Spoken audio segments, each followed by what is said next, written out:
수학 고민을 즐거운 수다로 풀어보는 수다학입니다. 아이가 갑자기 공부를 열심히 하기 시작한다. 그 내막을 들여다보면 잘생긴 선생님을 만났다거나 예쁜 여자 선생님이 등장했다거나 때로는 엄마가 용돈을 건 경우 뭐 이런 경우들이 있죠. 어떤 일이든지 항상 동기부여가 참 중요하다라고 얘기를 하는데 공부에 있어서만큼은 정말 긍정적인 동기부여가 반드시 필요한 것 같습니다. 자, 오늘도 즐거운 수다학과 함께해 주시면서 즐거운 동기부여도 해주실 네 분 함께 만나보겠습니다. 어서 오세요. 안녕하세요. 네.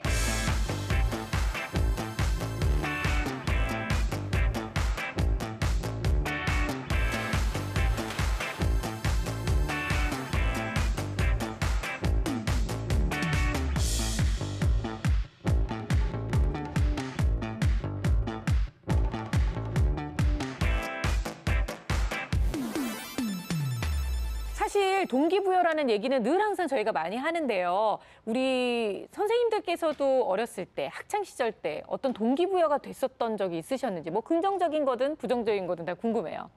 저는 긍정적인 거 하나, 부정적인 거 하나 있는데 네. 부정적인 것부터 말씀드리면 제 손가락이 길어요. 그래서 어머니가 피아노 치면 잘 치겠다. 그래서 피아노를 배우기 시작했는데 선생님이 조금만 틀리면 회초리로 여기를 탁탁 때리는 거예요. 그래서 그 순간 피아노를 배우기가 너무 싫어진 거죠. 한 2학년 때쯤 당연하죠. 됐었는데. 네. 그래서 나 피아노 정말 치기 싫다. 그래서 그때 선생님의 어떤 안 좋은 자극 때문에 피아노를 관둔 적이 있었고 근데 6학년 올라갔을 때 옆집의 형이 우등상을 받았는데 그게 금메달이었어요. 그게 굉장히 메달을 줬어요? 네. 저게 뭘까? 부러웠어요. 그래서 선생님한테 물어봤죠. 이게 뭐냐? 이게 우등상인데 한 반에 5명씩 10% 정도 준다. 근데 제가 한 20등이 좀 넘었었기 때문에 저도 받을 수 있을까요? 라고 했는데 선생님이 가끔씩은 너처럼 중간에 있던 애들이 공부 열심히 해서 받는 경우가 있다.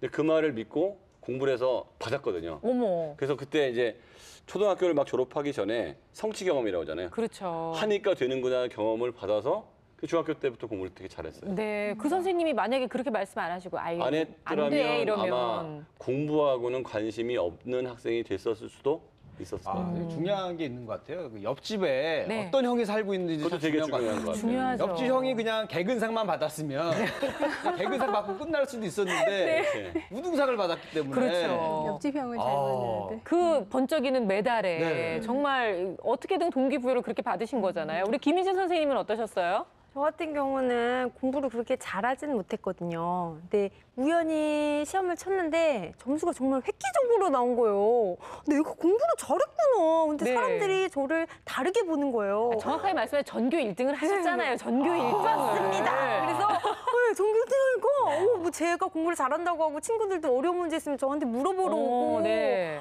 그게 약간 맛이 들렸다고 해야 되나요? 너무 좋아서 공부를 잘하겠다는 생각보다 내가 이 자리를 내려가면 안 되겠다 뭐 이런 거 있죠. 네. 내려가면 창피를 당한다. 뭔가 이렇게 수치스러운 일이 벌어진다. 그래서 그때부터 공부를 잘했던 것 같아요. 나쁘지 않네요. 연예인들하고 비슷한 것 같아요. 연예인들이 갑자기 이렇게 무명으로 있다가 갑자기 빵 뜨면은 관심을 한 방에 받거든요. 네. 맞아요. 근데 그 사람들을 물어보면 스트레스가 뭐냐면 인기가 떨어질까 봐. 그래서 더 열심히 노력한다고 하는데 네. 전교 1등 했을 때 약간 그런 느낌 네, 맞아요. 그러셨겠네요. 받으신 것 같아요. 자, 오늘도 이렇게 저희가 아주 활기찬 수다로 저희 수다학 문을 열어봤는데요. 지난주부터 저희가 아이와 부모님의 그 수학 고민에 대해서 해결책을 드리고 있죠. 관찰 카메라를 통해서요. 근데 정말 반응이 아주 뜨거웠어요. 뜨거웠죠. 뜨거웠어요. 역시 이 남의 집을 들여다보는 그 재미가 있거든요. 그리고 남의 애 얘기를 통해서 왠지 내가 하고 싶었던 얘기, 내가 정말 가려웠던 부분을 좀 긁는 것 같은 이런 느낌 좀 들잖아요. 이게 말이 좋아 관찰 카메라지 사실 몰래 카메라입니다. 네. 몰래 남의 집안을 엿보는 거거든요. 그거에 대한 사람들이 되게 관심이 높은 것 같아요. 네, 뭔가 좀 잘하는 아이가 나오면 내가 좀 채워야 되는 부분을 배울 수 있어서 좋지만 또 한편으로는 우리 아이가 조금 낫기도 하구나 하면서 위로를 받으시는 분들도 솔직히 있으셨을 것 같은데요. 자, 오늘도 역시 아주 긴급한 사연이 와 있습니다. 어떤 어머님과 또 어떤 아이의 사연인지 지금부터 화면으로 함께 만나보겠습니다. 안녕하세요. 저는 보정동에 살고 있는 안소정 엄마 김정선이라고 합니다. 만나서 반가워요. 어떤 고민이 있으신가요? 저희 소정이의 수학 성적은 뭐 잘할 때는 뭐 90점, 뭐 95점 이렇게 100점을 맞지는 못했던 것 같아요. 초등학교 한 2, 3학년 이후로는. 그리고 못할 때도 뭐 한 70점 이렇게 맞아는 오는데 뭐 아이가 전혀 못해서 아예 모른다 그러면 뭔가를 시켜서 끌어올리겠는데 제가 보면은 아예 모르는 거는 아니거든요. 근데 항상 그렇게 순간의 실수, 뭐 이렇게 계산 실수, 뭐 이렇게 이런 식으로 자꾸 그게 반복이 되다 보니까 엄마 입장에서는 실수를 계속 연습한다는 느낌이 들어요. 그래서 그걸 이렇게 조금 이렇게 확 올려주면 아이가 좀 자신감도 생기고 수학에 대한 재미도 느낄 수 있을 텐데 그 부분은 제가 도와주지를 못하는 것 같아서. 네. 실수의 문턱을 넘지 못하는 딸 때문에 엄마 정선 씨는 속이 까맣게 타고 있습니다. 그 수학을 잘하는 아이인 것 같아요. 일단 기본적으로. 오, 다 맞았다. 수학 그냥 문제집은 2권 정도 풀고요. 연산 문제집은 따로 연산은 계속 해야 되는, 왜냐하면 아이가 너무 싫어하는데 해야 되겠더라고요. 그래서 연산 문제집 풀고 3권 정도 하는 걸로 알고 있어요. 아무리 연산 문제집을 사줘도 실수 때문에 틀리는 문제는 알려줄 수도 없는 일. 어떨 땐 차라리 몰라서 틀리는 거라면 더 좋겠다고 합니다. 그러니까 이렇게 0 곱하기 9는 0인데 이렇게 9를 써놓은 이런 실수를 하는 거예요, 소정이가. 어쩌면 좋을까요? 자꾸 연산에서 틀리고 이렇게 사소한 부분에서 틀리다 보니까 제가 소정이한테 자꾸 이렇게 언성이 높아지다 보니까 솔직히 지금 소정이랑 저랑 수학 공부에 대해서는 궁합이라고 할까요? 좀 안 맞아요. 근데 이제 그걸 보고 있으면 속이 터지고 속이 터지면 제가 이제 막 자꾸 한숨 쉬고 하면 소정이도 이제 기쁘지 않게 푼다는 게 보이니까 긴장을 해서 그런지 더 실수하고 이제 그런 게 보기 싫어서 소정이가 없을 때 채점하고, 근데 그 채점조차도 제가 이렇게 꾸준히 해주는 편이 아니라서 그 부분에 대해서는 제가 미안하게 생각하고 있는데 그것 때문에 소정이가 수학을 싫어하는 거는 아닐 거라고 생각이 드는데 잘 모르겠네요. 소정이의 실수 줄일 방법은 없는 걸까요? 네, 어머님의 그 고민이 우리는 수학 궁합이 안 맞아요. 궁합 얘기까지 드디어 나왔어요. 사실 얘기를 들으시면서 많은 어머님들께서는 뭐야 자랑하는 거야 이러실 수도 있을 것 같아요. 막 잘하면 95점까지 나오는 우리 소정인데 근데 저는 어렸을 때부터 이런 그 주변에 이런 언니가 있었어요. 공부를 너무 잘해요. 항상 공부를 너무 잘해서 그 집은 그냥 항상 전교 1등인데 중요한 시험에서 뭐 답안을 적을 때 밀려 써서 떨어졌다. 그 굉장히 결정적인 실수를 하는 언니가 있었어요. 그래서 정말 대학도 재수를 했어요. 근데 이렇게 기본적인 연산 아니면 어떤 계속 고질적인 실수를 하는 것도 공부에 문제가 있는 거죠, 소장님? 실수란 건 없어요. 사람들이 자꾸 실수라고 하는데 네. 자기가 자신 있는 과목에서는 실수가 안 나타나요. 네. 근데 능력이 있는 아이가 시험에 틀리는 거는 자기도 모르게 일부러 틀리는 거예요. 네. 즉 나는 수학을 못하는 애인데 수학을 다 맞아서는 안 된다는 기저가 생겨가지고 가끔 실수가 나온다는 거죠. 네. 그래서 이 자아 이미지가 올라가서 나는 정말 수학을 잘하는 애라고 생각이 되면 그때부터 실수가 안 나오는 거죠. 자신감이 생기는 거예요. 그러니까 그만큼 자신감이 떨어져 있는 그렇죠. 상황이다 이렇게 볼 수 있는 나는 거네요. 실수를 할 수밖에 없고 수학을 100점 우연히 맞아오잖아요. 이번에 운이 좋았을 뿐이야. 다음엔 틀릴 거야. 그럼 이렇게. 어머니가 일부러 한두 개 틀려도 너 다 맞았다. 너 다 맞았다. 계속 이런 식으로 하면은 그것도 나름 플러스가 나 될 수 100점 있는데 차지 나오는구나 이렇게 되는 건가요? 어. 대부분의 초등학교 학생들이 가장 많이 만나는 사람은 엄마죠. 엄마예요. 그래서 제가 학생들한테 너한테 가장 좋은 자아 이미지를 만들어준 사람이 누구냐? 엄마. 가장 안 좋은 영향을 준 사람 누구냐? 엄마. 거의 대부분이 엄마만 2개로 겹친다는 거죠. 그래서 엄마가 아이의 공부하는 스타일을 바꿔주는 것만으로 네. 태도를 바꿔주는 것만으로 애의 자아 이미지를 올릴 수 있기 때문에 잘 보셔서 아 나는 이런 면에서는 아이한테 좋은 영향을 주고 안 좋은 영향을 주고 있구나 찾아가면 좋을 것 같아요. 네. 연산을 자꾸 틀리는 이유는 정말 여러 가지가 있을 수 있을 것 같아요. 뭐 단정지어서 말하기는 참 어려울 것 같은데 아까 뭐 어머니는 뭐 실수 그렇게 네. 얘기를 했지만 사실은 뭐 혼돈이 되거나 아까 말씀하신 뭐 여러 가지 그런 기저가 있겠죠. 근데 저도 처음 운전 배울 때 저는 이게 파란불에 가야 되는지 빨간불에 가야 되는지 그게 헷갈리더라고요. 네.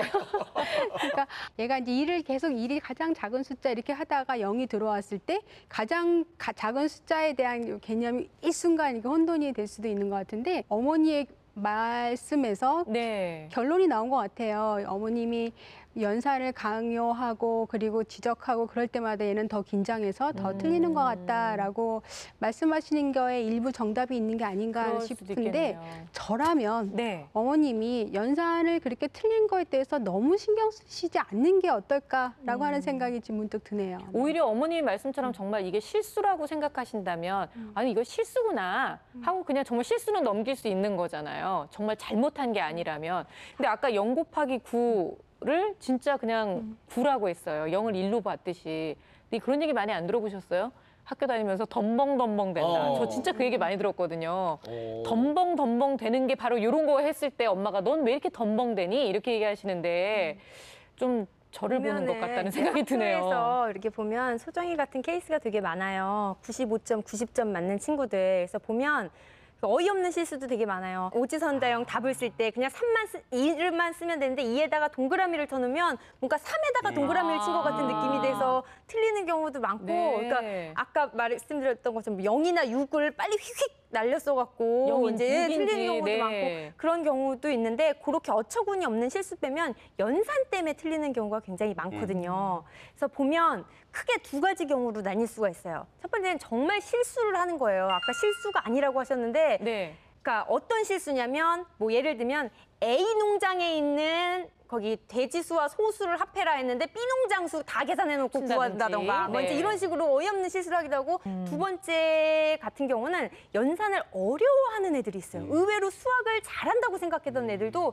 연산을 어려워해요. 그러니까 그 아이들을 이렇게 여러 사례를 봤거든요. 잘 지켜봤더니 그림화를 수에 대한 그림화를 못 시키더라고요. 예를 들면 96 더하기 96이 하면 수에 대한 그림화가 빠른 애들은 96은 100에서 4를 뺀 그렇죠. 거거든요. 그러니까 200에서 8을 빼면 192다라고 그런 식으로라도 빨리 계산을 하는데 96 더하기 96인 애들은 6 더하기 6은 12에다 2 남기고 그렇죠. 1 올라가고 9에다 더해서 또 18에 아까 받은 거에 넣어서 넘기고 뭐 지금 정말 이리 씨가 막 감탄하고 있잖아요. 제가 지금. 그렇게 했어요. 그러니까 힘겨운 과정을 거쳐서 연산에 대한 답을 딱 했는데 빠라밤 빠밤 하고 했는데 틀렸습니다. 그러면 하면 얼마나 실망스러워요. 낙담하거든요. 공포를 느끼거든요. 그러니까 네. 보니까 그렇게 연산에 대해서 빠른 친구들은 초등학교 때 보니까 어릴 때 가베라든가 조작물 활동을 많이 한 애들이 있어요. 그러니까 엄마가 뭐 특별히 비싼 교구 아니더라도 콩알 하나, 콩알 둘, 콩알 셋 이런 네. 식으로 조작을 통해서 수에 대한 걸 확실히 시키고 설탕 포대 같은 것도 1kg, 2kg 막 들어오고 이게 1kg다 하고 그런 감량, 양감 뭐 이런 네. 것들을 아이가 딱 생활 속에서 익히면 문제를 풀 때도 확확 와닿거든요. 우리가 매일 강조하는 게 그거잖아요. 네. 생활 속에서 수를 느끼면 적응이 쉬워진다. 제가 봤을 때 어머니께서 네. 원하는 거는 바로 우리 지승현 아나운서분의 옷에 달려 있다. 손을 한번 이렇게 들어보세요, 이렇게. 이게요? 손 오른손만 이렇게 오른손? 들어보세요. 이렇게 하면 100 해가지고 100점이 나오거든요.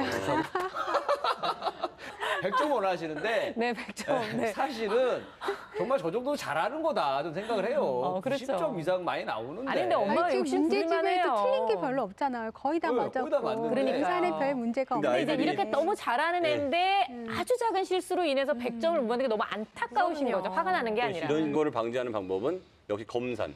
네. 검산하는 걸 습관화시켜서 맞아요. 루틴을 만들어 놓으면 그러니까 시험 문제는 반드시 검산까지 간다. 네. 실수가 많이 줍니다. 아니 한 번 풀 시간도 없는데 그걸 한 번 더 푼다는 얘기잖아요. 2번. 열심히 풀 시간이 하면 있어요. 풀 시간이 시간이 있나요? 되죠. 아 그래. 네, 우리 이럴 때 그냥 아는 척을 해야 좀 잘해 보이잖아요. 알겠습니다. 자, 유독 연산을 어려워하는 우리 5학년 소정이를 만나보고 있는데요. 얼핏 보기에는 어머님이 너무 욕심을 많이 부리시고 조바심을 내시는 것처럼 보이실 수도 있는데 민성원 소장님 말씀처럼 정말 이거는 실수가 아닌 정말 이 아이가 뭔가 이 마음속에 가지고 있는 또 다른 문제가 있는 건 아닌지 저희가 이제부터는 공부하는 모습을 직접 지켜보도록 하겠습니다. 함께 관찰해 보시죠. 드디어 오늘의 주인공 소정이가 집에 왔네요. 그런데 인사도 없이 방으로 들어가 버리는데요. 거실을 너무 크게 찍은 거 아니에요? 아니 근데 정말 지금 대화가 없잖아요. 아. 그거 얘기하려고 하는 거예요. 지금 대화가 없다. 네. 간단히 간식만 챙겨 먹고 곧장 방으로 들어가는 소정이. 아, 서둘러 공부를 하려고 한 것이네요. 수학 문제집을 가장 먼저 꺼냅니다. 억지로 시키지 않아도 스스로 공부하는 모습이 대견하죠. 이 정도면 괜찮을 것 같은데 엄마가 괜한 걱정을 하는 건 아닐까요? 평균 90점이 넘는 소정이도 과연 수학이 어렵고 힘들다고 느낄까요? 연산할 때 계산 실수하기 때문에 거기서 좀 힘들어요. 연산 실수만 안 했으면 더 많이 올릴 수 있을 것 같아요. 본인도 인지를 하고 있네요, 그렇게. 엄마의 생각이 투영될 걸 수도 있고요. 아, 그런데 소정이가 공부하다 말고 갑자기 벌떡 일어납니다. 서랍장에서 뭔가를 찾고 있는데요. 저건 뭘까요? 아, 주판이네요. 어머, 주판 너무 오랜만에 보는데요? 소정이는 어릴 때부터 학습지로 연산 공부를 했다는데요. 학습지가 도움이 되진 않았을까요? 될 때도 있었는데 안 된 게 좀 있다. 계속 초를 재시니까 좀 빨리 해야 된다는 그런 부담감이 있어가지고 좀 힘들었던 것 같아요. 문제집 하나가 끝나자마자 또 다른 문제집을 펴는 소정이. 집중력도 강하고 할당량을 풀어내는 모습이 5학년치곤 책임감도 강해 보이네요. 보통 애들은 저거 한 책 끝나고 나면 이제 일어나서 엄마! 하면서 나가서 이제 딴 거 뭐 먹든지 그럴 텐데. 그때 엄마가 불쑥 방에 들어옵니다. 이건 뭔데? 왜 펴놔? 닫아야 돼 이제. 이거 보고 푼 거 아니야? 부호 푸는 거랑 달라 어차피. 얘 다 풀려져 있어. 연산 때문에 틀린 게 없으면 뭐 칭찬도 해주시긴 하는데 연산 때문에 틀린 거 있으면 좀 혼내시죠? 내가 할 거야. 상처가 갖고 나와. 네. 이거는 왜 갖고 있어? 주판 이해해야 돼. 이걸 주산으로 해? 주선으로 할 수 있지. 위에만 아니야. 있지. 위에만. 아니야. 주산으로 하지 마. 시험 볼 때 주산으로 풀 수도 없는데 왜 이거 주산으로 풀면 해? 되지. 아니야. 연산으로 하면 돼. 암산은 네가 풀고 나중에 맞는지 확인할 때 해. 소정이는 단호한 엄마의 모습이 서운하기만 합니다. 암산이 능숙하지 않은데 왜 암산을 하려고 그래? 암산은 제대로 하고 나서 네가 확인할 때 해도 늦지 않아.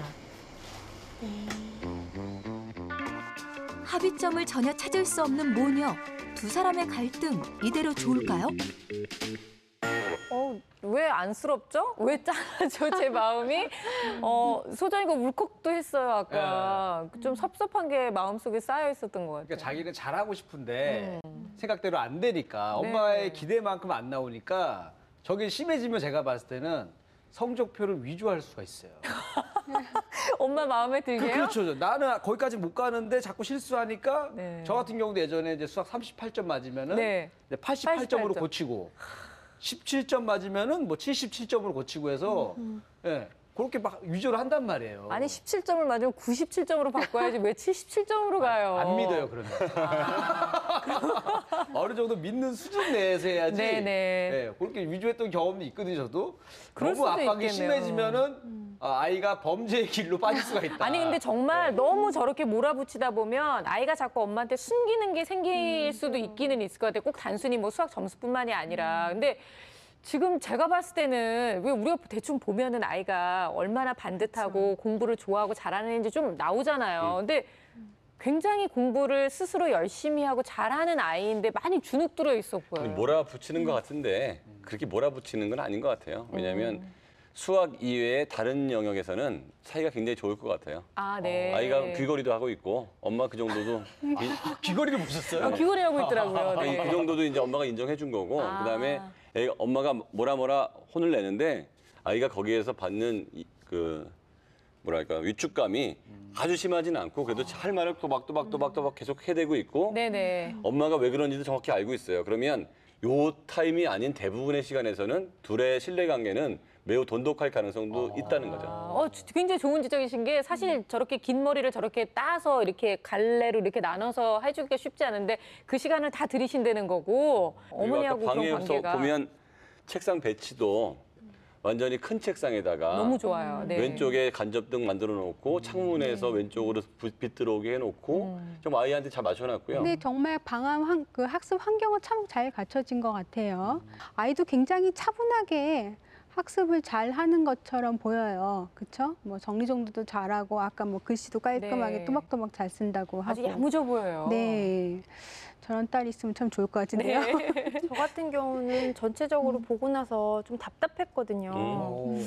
저렇게 5학년밖에 안 된 아이를 책에 싸서 할 공부거리가 있을까 싶기도 했어요. 네. 저도 사실 교과서도 쓰고 교육과정도 다뤘지만 저렇게 매일 저만큼의 양을 소화할 정도의 공부를 학교에서 가르칠까? 도대체 쟤는 무엇을 공부하는 걸까? 같은 네. 것을 계속 반복하는 걸까?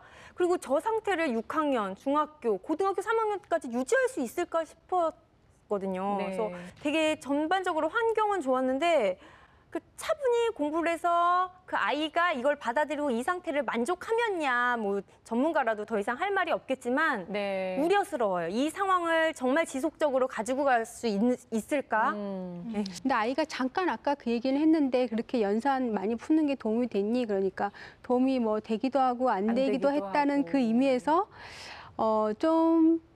그 과도한 연습이 네. 조금 있지 않았을까라고 하는 추측은 좀 되는 것 그리고 같아요. 일단은 지금 5학년인데 아이가 지금까지도 연산을 계속 어머니께서 지금 시키고 계세요. 근데 연산 문제집 하나, 나머지 이제 수학 문제집, 일반적인 문제집을 2개를 풀고 있는데 이 연산 문제집 같은 경우는 자꾸 틀리다 보니까 어머니께서 좀 쉬운 연산 수준이 좀 더 낮은 걸로 계속 지금 시키고 계시대요. 거기서 근데 제가- 네, 최근에 그 본 연산 문제집 보니까 좀 놀란 게 기본 시간, 그러니까 평균 아이들이 이거를 푸는 시간이 이렇게 딱 위에 써 있더라고요. 맞아요. 1분 30초, 뭐 2분, 뭐 이런 식으로. 어떤 거를 반복을 많이 하면 엄마 생각은 많이 문제를 풀면 속도가 올라갈 것이다라고 생각을 해요. 네. 그런데 지금 이 수준의 문제를 개선의 의지 없이 계속 푼다는 얘기는 이 수준에서 계속 유지가 되고 정확성도 속도도 안 빨라져요. 그러면 여기서 뭐 10을 만드는 연습을 한다든지 아니면 대부분의 요새 연산 책에는 이렇게 하면 효과적으로 연산을 할 수 있는 방법들이 앞에 설명이 자세하게 나와 있어요. 네. 그래서 스스로가 됐든 엄마와 같이 됐든 정확성을 얼마큼 더 높이고 속도를 얼마큼 더 높이기 위해서 반드시 여기서 제안한 그 기술을 써서 할 때만 실력이 올라가는데 이 아이는 보면 풀어내는데 관심이 있고 엄마는 그 방법을 썼는지 안 썼는지 관심 있는 게 아니고 맞았는지 틀렸는지에 관심이 있어요. 그럼 이 아이한테는 연산은 이 의미 없는 노동에 불과한 거죠. 네.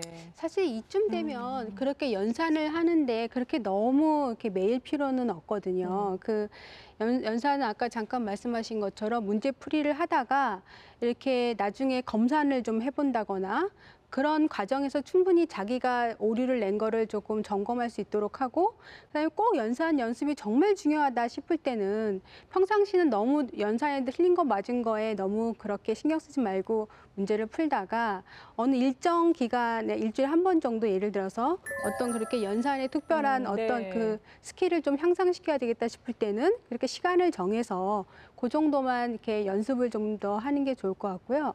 근데 5학년 정도면 이제는 그 수학에 있어서 연산보다는 그 수학적 여러 가지 다른 사고력이라고 하는 큰 줄기를 이제 타야 돼요.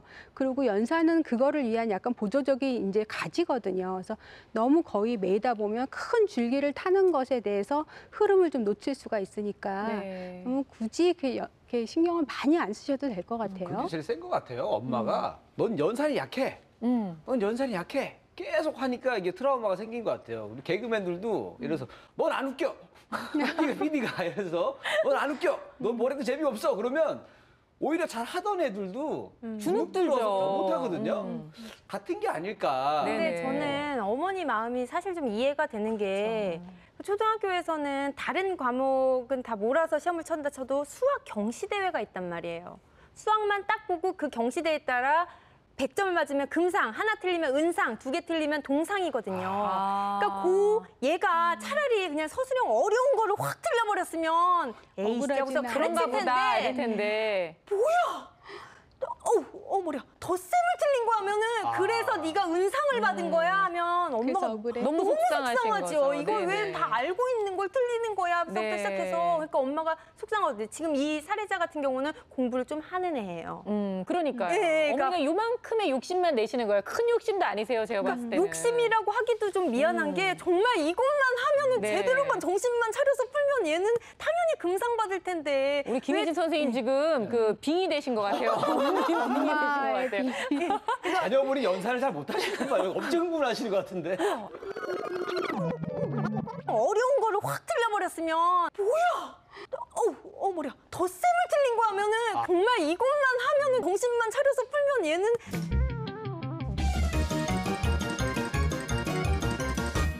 그래서 그 어머니 같은 경우는 이 어머니는 그냥 이렇게 막무가내로 의뢰를 하신 게 아니라 공부를 좀 하신 분이에요. 네. 그래서 연산 중에서도 얘가 수준이 높았나 보다 해서 한 단계 낮은 낮춰서. 연산을 그렇죠. 제시했잖아요. 굉장히 신경을 많이 쓰고 고민을 하신 분이에요. 네. 근데 문제는 제가 봤을 때 어머니가 놓치신 게 있어요. 오. 뭐냐면 아이의 불안감이에요. 지금 보시면 이게 눈빛이나 행동 같은 게 굉장히 스스로 자신을 못한다고 생각하고 초조해하는 게 저는 계속 보였거든요. 네. 근데 제가 이제 제 지능 검사를 해보진 않았지만 좀 아이 태도를 보면 머리가 나쁜 아이가 아니에요. 머리가 나쁜 아이가 아니고 자아 이미지도 아주 나쁜 상태는 아니에요. 근데 저는 이제 이렇게 저렇게 연산에 실수하는 아이들한테 이제 머리샘을 가르치거든요. 그러니까 필사는 뒤에서부터 계산하고 네. 머리샘은 앞에서부터 계산해요. 그러니까 예를 들어서 같은 연산 필산으로 2번 계산하면 실수를 2번이 다 나올 수가 있어요. 같은 방식으로 2번 했기 때문에 네. 아까 한 실수를 또 할 수가 있기 때문에 계산법을 2가지를 알고 있으면 뒤에서부터 계산하는 법으로 한번 풀어서 물론 아무래도 필산이 정확하니까 네. 한번 풀어보고 그다음에 머리샘으로 반대로. 다시 검사해버리면 아까 어머니가 머리로 계산하지 암산하지 말아라. 암산하고 머리샘하고 조금 다른데 네. 아마 그 암산이 아이가 아까 머리샘으로 한 게 네, 아닌가 싶은데. 왜냐하면 처음 계산은 필산으로 하더라도 2번째 그 검사는 그 머리샘 방식으로 해버리면 2가지가 일치돼 버리면 답이 틀릴 가능성이 별로 없거든요. 어쨌든 머리샘은 굉장히 중요해요. 네. 그건 수감각이나 아무튼 그래서 두뇌이전에서 제가 어머니들한테 검산을 잘못해서 그런다고 얘기하지 말고 검산하는 법을 이렇게 알려주셔야 된다는 거예요. 그렇죠. 똑같은 방식으로 2번 하는 게 아니라. 실수가 2번 나올 네. 가능성이 있다니까요. 그게 검사를 안 한 것도 아닐 좋은 거예요. 방법인 것 같은데. 그러네요. 이해는 되신 거죠? 이해되셨어요? 됐습니다. 아니, 왠지 어려운 얘기가 나오면 여기 갑자기 이렇게 쫙 갈라지는 것 같아요. 다른 세상이 되는 것 같아요, 우리가. 소정이가 참 열심히 공부를 하고 있는데 엄마의 기대에 이만큼 부족한 것 때문에 지금 좀 약간 문제가 되고 있는 것 같아요. 어머님이 또 가지고 계시는 성향과 우리 소정이의 성향이 조금 달라서 삐걱대는 부분이 있는 것 같은데요. 공부하는 모습과 더불어서 대화 내용까지 좀 지켜보면서 이 모녀 관계를 저희가 다시 한번 점검해 보도록 하겠습니다. 열심히 공부를 하던 소정이가 고개를 갸웃거립니다. 무슨 문제일까요? 엄마, 일로 와봐. 결국 엄마에게 도움을 청하는데요. 이거 왜 답이 다 잘못 나왔어? 이거 16개, 이거 15고 이거 20인데, 25인데? 소정이의 갑작스런 질문에 엄마는 재빨리 해설지를 스캔합니다. 그래서 이게 그냥 틀린 건데? 둘레는 구하는 게 여기 있잖아, 수정아. 가로 세로 곱하기 2를 하라잖아. 너는 지금 이렇게만 한 거잖아. 5 더하기 3 더하기 한 다음에 거기에 곱하기 여기도 있고 여기도 있으니까. 아니면 무식하게 5 더하기 5 더하기 2 더하기 2 더하기 이렇게 할 거야? 그래도 되지. 그러니까 하나의 방법이니까. 더하기를 하면 엄마가 시간이 많이 걸리니까 하는 거라고 알았어. 했잖아. 그럼 이거 지금 이거 안 해, 이거를 안 보고 이걸 푸니까 틀리는 거야. 엄마, 직사각형에 넓이가 있고 둘레가 있어서 헷갈린 거야. 근데 헷갈린 건 알겠는데 헷갈렸다고 틀릴 수는 없으니까 이런 거 문제를 제대로 읽어야 될 거니. 이럴 때 이렇게 풀라고 했잖아. 이렇게 풀라고. 이거 하나, 이거 하나만. 그러면 소정아 이거 알았으니까 네가 잘못 풀었으면 다시 풀어보면 될 거 아니야. 알아, 어떻게 푸는지 지금 알아. 풀어봐 다시. 그러면 네가 여기서 문제를 잘못 알았으면 다시 풀어가지고 그것도 써야지. 왜 볼펜으로 풀어? 이걸로 풀어야지. 틀려서 속상한 소정이, 덤벙대는 딸이 답답한 엄마. 갈등은 더욱 깊어집니다. 식을 써야 될 거 아니야. 그래야 뭐 어떻게 틀렸는지 알 거 아니야. 뭐 어떻게 이거 왜 이게 나왔는지 써봐 이따가. 나도 지금 모르겠어. 아유. 식을 써, 식을. 그래야 네가 만약에 틀렸으면 어느 부분에서 틀렸는지 알잖아. 네. 식 모르면 다 틀리는 거라고. 알았다고. 말을 하면 소정아, 엄마랑 얘기 좀 하자. 네.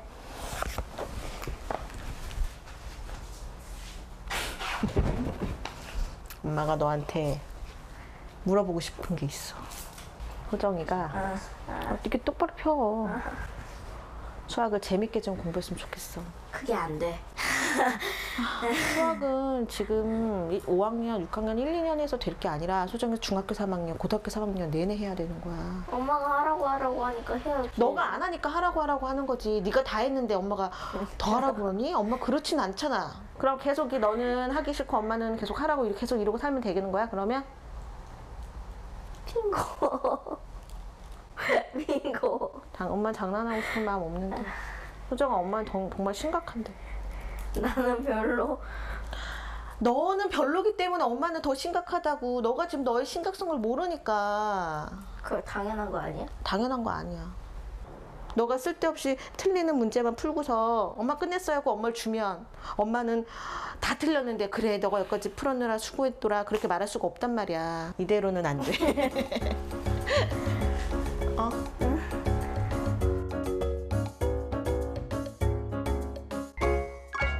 일단은 어머니가 그 몰아붙이시기는 하세요. 제가 봤을 때도. 그런데 소정이가 성격이 좋잖아요. 잘 받아들이더라고요. 근데 네. 제가 이걸 아는데 나는 막 속이 타는데 누가 느긋하잖아요. 속에서 천불이 나요. 지금 가정사 얘기 나오시는 건가요? 티났나요? 네. 근데 이해가 되시잖아요. 네. 너무 느긋한 사람이 옆에 있으면 좀 속에서 천불. 너는 왜 이거를 심각하게 안 받아들여? 아까 그 심각하다는 표현을 쓰셨는데 바로 그런 감정이 아닐까 싶기도 하네요. 교수님 어떻게 보셨어요?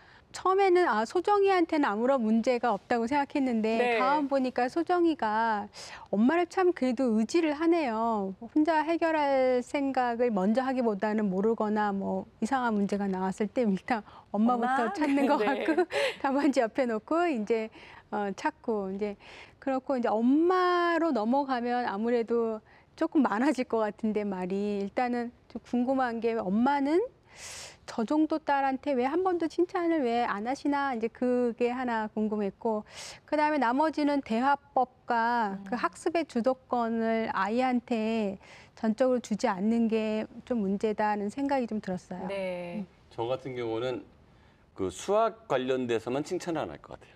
다른 건 다 다른 하시는 것 모든 같아요. 거에는 어머니가 자수하게? 불만이 하나도 없는 거예요. 그러니까 이 아이하고 금방 이렇게 사이가 좋아질 수 있는 게 매사에 모든 일을 저렇게 하면 애가 견딜 수가 없었을 텐데 엄마는 수학을 제외한 모든 거에는 수학 얘기만 안 좋잖아요. 네. 딴 건 다 잘한다 그러고 사이가 굉장히 좋았을 것 같고 그렇네요. 또 하나는 그 사랑을 많이 받은 아이라는 표가 딱 나잖아요. 그러니까 엄마가 괴롭혔는데 학대하는 분위기가 아니고 둘의 관계는 너무 좋아요.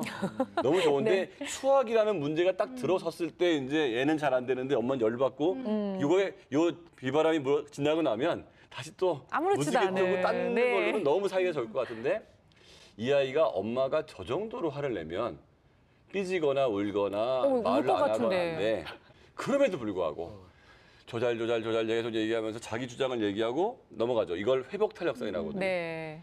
회복 탄력성이 굉장히 강한 아이이기 때문에 이 아이가 뭐 꼭 수학을 잘하고 못하고를 떠나서 이 아이는 대성할 가능성이 있는 거예요. 멘탈이 강하다. 네, 스스로 굉장히 행복할 가능성이 있기 때문에 네. 다른 사람들을 더 힘들게 하지 않아요, 이런 사람들. 그리고 아까 어머님이 제일 처음에 너는 왜 이거 2 더하기 뭐 5 더하기 뭐 이렇게 할 거야? 갑자기 그렇잖아요. 무식하게 그러셔가지고 너무 가슴이 아팠어요. 무식하게 이걸 다 더하고 말 거야 그러셔가지고. 그게 뭐 그 직사각형의 예를 들어서 둘레의 길이를 구하는데 물론 가로 더하기 세로 곱하기 이렇게 해도 되지만 네. 뭐 11, 11, 뭐 2, 다 4, 더할 4 수도 이렇게 있는 돼 있으면 거잖아요. 구조상 네. 얼른 기탁 더해서 30 이렇게 눈에 들어올 수도 있는 거거든요. 그래서 아이의 수학을 인정을 해주는 버릇을 하시고 그다음에 만약에 정 비효율적이다. 그럼 나중에 여러 가지 계산을 해보면서 이렇게 하는 게 더 조금 효율적이네. 이제 이런 것들을 아이가 이제 인식할 수 있도록 하면 좋을 것 같고요.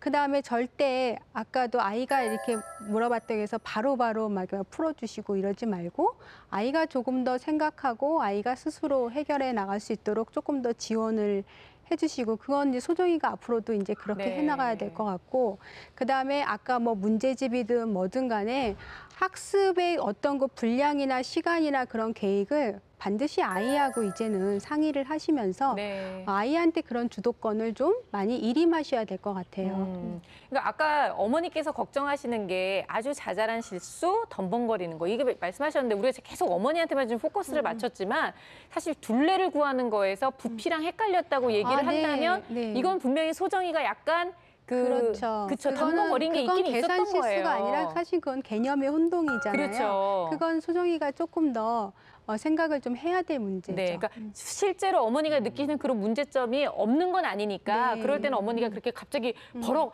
둘레를 구하는 거잖아 이러지 마시고 문제를 한번 다시 읽어볼까?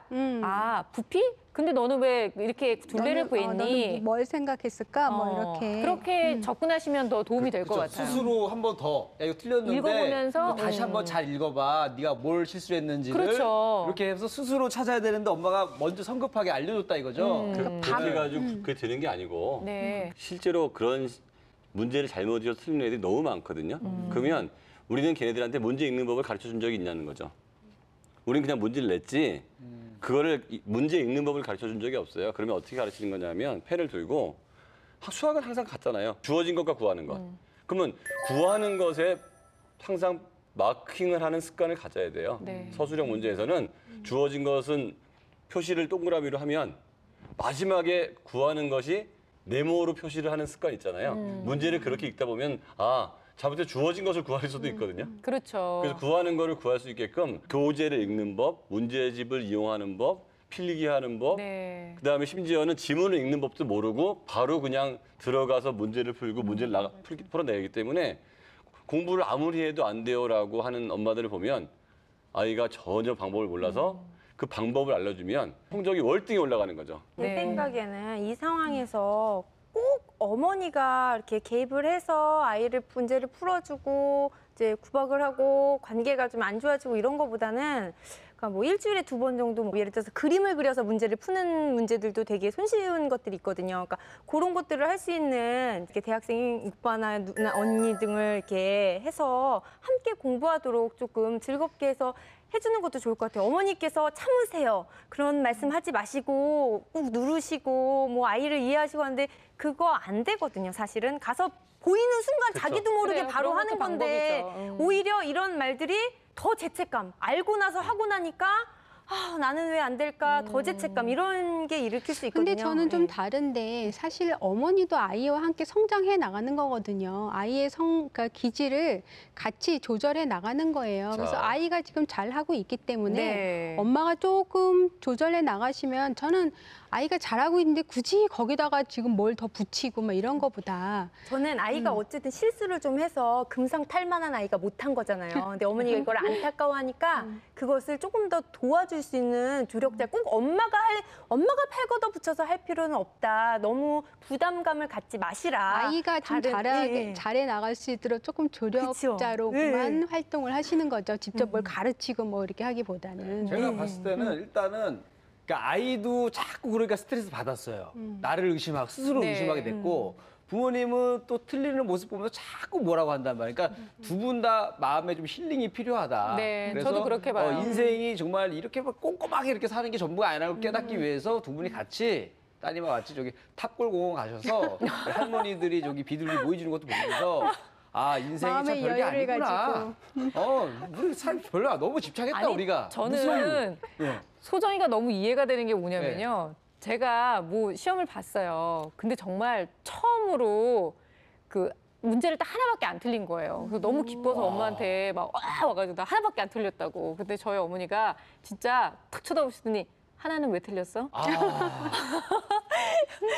어떻게 보면 소정이가 느끼는 그런 감정이 제가 느꼈던 그 감정과 동일하지 않을까. 그러니까 정말 열심히 하지만 하나의 실수, 하나의 부족함은 누구나 있을 수 있는데 그냥 부족함으로 인정하시지 마시고 조금씩 내가 채워줄 수 있는, 내가 소정이 위해서 뭔가 채워줄 수 있는 뭔가가 있구나라고 생각하시면 더 기쁜 마음으로 기꺼이 하실 수 있지 않을까요? 만약에 조금만 도와주면 스스로 잘할 수 있거든요. 네. 그래서 그게 더 맞지 않을까. 네. 저도 문제집을 지금 좀 3권씩 푼다고 하셨는데 그 연산 문제집은 어떻게 좀 해결했으면 좋을 것 같으세요? 많이 한다고 잘할 거라고 하는 그 생각을 좀 버리고 나는 왜 이 아이한테 연산 문제를 풀리느냐. 그러면 속도와 정확성을 높이는 거잖아요.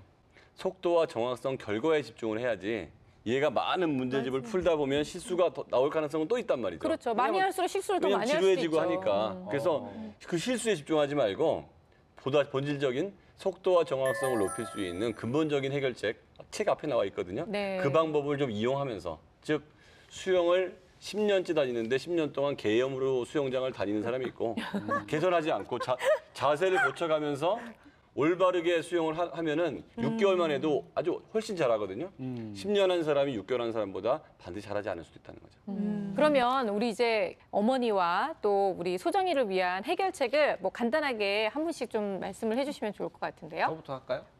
네, 뭐 준비하셨어요? 기정부가부터. 네, 네. 그냥 저 같으면은 어쨌든 그 비판하고 충고하는 걸로는 안 고쳐졌단 말이에요. 네. 차라리 이렇게 반대로 할 것 같아 그러면. 어떻게요? 와 대단하다. 아, 칭찬으로. 와, 야, 너 10문제 중에서 9개를 맞췄어? 와, 최고네, 최고야 하면서 자꾸 띄워주면은 네. 바뀌지 않을까. 실제로 우리 저희 과도한 칭찬을 해주다 보면은 오히려 자기가 그걸 빨리 그 트라우마를 벗어나지 않을까 이런 생각을 해봤어요. 아니, 좋은 얘기인 것 같아요. 네. 정확히 맞는 방법이에요. 이게 동기부여로 시작해 동기부여 또 끝난다면 성공한 건가요? 지금? 성공했어요. 네. 뭐냐면 긍정적 동기부여가 있고 부정적 동기부여가 있어요. 부정적 동기부여는 혼내거나 벌을 주는 거예요. 네. 굉장히 효과적입니다. 하지만 이 방법을 오래 쓰다 보면 아이가 위축된다든지 소극적이 되거든요. 근데 어떨 때 부정적 동기부여를 쓰는 게 좋으냐면 잘하는 영역. 칭찬이 아무 소용이 없습니다. 정말 잘할 때는 흠을 계속 찾아줘야 돼요. 그러면 더 살짝 잘하게 자극을 되고요. 주는 거죠. 못하는 부분은 흠을 찾으면 위축이 되기 때문에 얘는 수학이 약하잖아요. 네. 그 부분만큼은 정말 칭찬을 오히려 많이 해서 잘하게 만들어 놓고 정말 경시 수준까지 올라갔을 때는 정말 이렇게 쪄야 되는데 지금 아직 잘하지도 않는 애를 쪄버리면 올라갈 기회가 없으니까 지금 딱 솔루션이 맞는 거예요. 그러니까요. 흥미 자체를 잃어버릴까 그게 제일 걱정이기는 맞아요. 해요. 적절한 솔루션을 다 얘기하셨네요. 네. 어머니가 지금 연산에 문제가 있다고 생각할 수도 있는데 자세히 보면 아닐 수도 있거든요. 지금 연산에만 국한다는 게 어머니의 그 선입견일 수도 있거든요. 그래서 전문가가 봤을 때 지금 굉장히 잘하고 있는 아이입니다. 네. 그래서 어머니 먼저 마음을 편하게 하시고 아이를 있는 그대로 받아들이시고 칭찬해주면 좋을 것 같습니다. 그러니까요. 단지 소정이도 아까 말씀드린 것처럼 그렇게 학습에서 좀 더 주도적으로 본인이 스스로 계획을 세우고 그다음에 또 모르는 문제를 만났을 때 조금 더 치밀하게 생각해 보려고 하는 노력을 좀 더 기울여야 될 것 같아요. 이런 것도 괜찮은 것 같아요. 미인계를 써가지고 예를 들어서 소정이가 좋아하는 남자친구를 알아내는 거예요. 그래서 야 걔가 연산 잘하는 여자를 그렇게 좋아한대더라. 요거까지는 안 했어야 됐어요. 아까 굉장히 전문가스러웠는데. 그게 안 먹혔을 때 여자 별론데 돌아왔네요, 돌아왔어. 어머님 마지막 거는 그냥 못 들으신 걸로 그렇게 꼭 부탁 좀 드리겠습니다. 자, 오늘 저희 5학년 소정이를 만나봤는데요. 일단 너무 기분이 좋네요. 열심히 하는 아이에서 또 우리 어머님께 또 좋은 조언을 드렸어요. 무엇보다 칭찬을 많이 해주시고 그리고 연산은 오히려 너무 지나친 연산을 연습을 시키는 건 아이를 또 지치게 만들 수 있으니까 이제부터 조금 줄여주시는 노력도 해보시면 참 좋을 것 같습니다. 자, 오늘도 정말 너무 좋은 솔루션을 내주신 세 분 전문가분과 그리고 오늘도 또 마무리를 잘 해주신 우리 D 전문가분 감사드려요. 네 분 감사합니다. 고맙습니다.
자, 오늘 함께 얘기 나눴던 것처럼요. 가장 중요한 것은 내 아이에 대한 관찰이 참 중요한 것 같아요. 왜 내 아이가 뭘 하나씩 숨기기 시작하는지, 왜 내 아이가 슬슬 반항을 하기 시작하는지, 그 안에는 어쩌면 엄마에 대한 조금의 불만, 그리고 공부에 대해서 좀 부족한 점을 엄마가 너무 지적하는 부분이 있었던 건 아닌가라는 생각이 들어요.